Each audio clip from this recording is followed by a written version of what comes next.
2 মাসের নিষেধাজ্ঞা শেষে শরীয়তপুরের ভেদরগঞ্জে ইলিশের অভয়াশ্রমগুলোতে মিলছে না কাঙ্ক্ষিত ইলিশ। নদীতে মাছ ধরতে গিয়ে খালি হাতে ফিরছেন জেলেরা। এতে হতাশায় ভুগছেন জেলে ও আড়তদাররা। তবে মৎস্য বিভাগ বলছে নদীতে পানি বাড়লে জেলেদের জালে ধরা পড়বে পর্যাপ্ত ইলিশ। প্রতিনিধি মোহাম্মদ সাইফুল ইসলামের পাঠানো তথ্য ও ভিডিও চিত্রে বিস্তারিত দেখুন প্রতিবেদনে।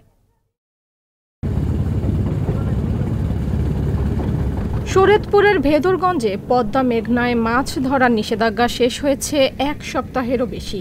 নিষেধাজ্ঞা শেষে জেলেরা নদীতে নামলেও দেখা মিলছে না কাঙ্ক্ষিত ইলিশের। সারাদিন নদীতে জাল ফেলে অনেকটা খালি হাতে ফিরছেন তারা। মাছ যা পাওয়া যাচ্ছে তা দিয়ে নৌকার তেলের খরচও মিটবে না বলে জানান জেলেরা। 2 মাস অভিযান দিছে, আমরা গাঙ্গো নামিনি। 2 মাসে আমরা দেনা করে খাইছি। এখন অভিযানের পর আমরা গাঙ্গে নামছি, যা মাছ পাইছি আমাকে এই মাসে মানে ভরতে হয় না, মানে সুবিধা না, যা মাছ একদম কম গাঙ্গো নাই বললেই চলে। কারণ এক কম আসছে আর কম মারলে একদিন বাইলে বোঝা যাবে। যদি এরকম তেলের দাম 6,700 সাজাইলে আইসি, যে 7,000 না বন্ধ করে দিব না।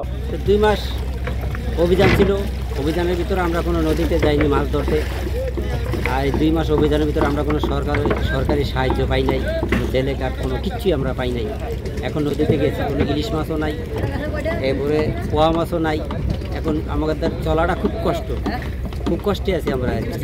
আড়তদাররা জানান, বছরের এই সময়টাতে নদী তীরবর্তী আড়ত ও পাইকারি বাজারগুলোতে দৈনিক 300 থেকে 400 মণ ইলিশের বেচা কেনা হয়। এবার ইলিশের সংগ্রহ অনেক কম। আড়তে পর্যাপ্ত মাছ না আসায় শ্রমিকদের বেতন দেওয়া নিয়েও শঙ্কা প্রকাশ করেন তারা। টাকা দাবন দিচ্ছি দিয়ে এখন আমরা স্টাফ নিয়ে এখন অনেকটাই ভিতরে আছি যে আমরা স্টাফ বেতন দিতে আমাদের কষ্ট হইতে।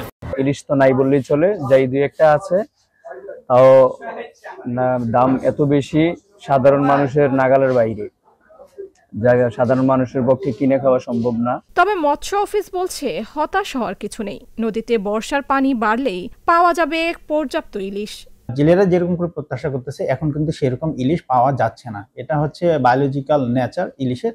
আমরা আশাবাদী আবার যখন বর্ষা শুরু হবে, নদীতে যখন আবার পানি আসবে, পানির যখন বাড়বে, ইনশাল্লাহ নদীর নাব্যতা যখন বাড়বে, আমরা আশা করি যে জেলেরা যেরকম ইলিশ প্রত্যাশা করতেছে আমরা সেরকম ইলিশ আবার ফিরে পাবো। নাব্য সংকট, পানি দূষণ ও ইলিশের অভয়াশ্রমের প্রবেশ পথ ভরাট ও ইলিশের খাদ্য হ্রাস পাওয়ায় মিঠা পানিতে ইলিশের বিচরণ কমে গেছে বলেও মনে করেন সংশ্লিষ্টরা।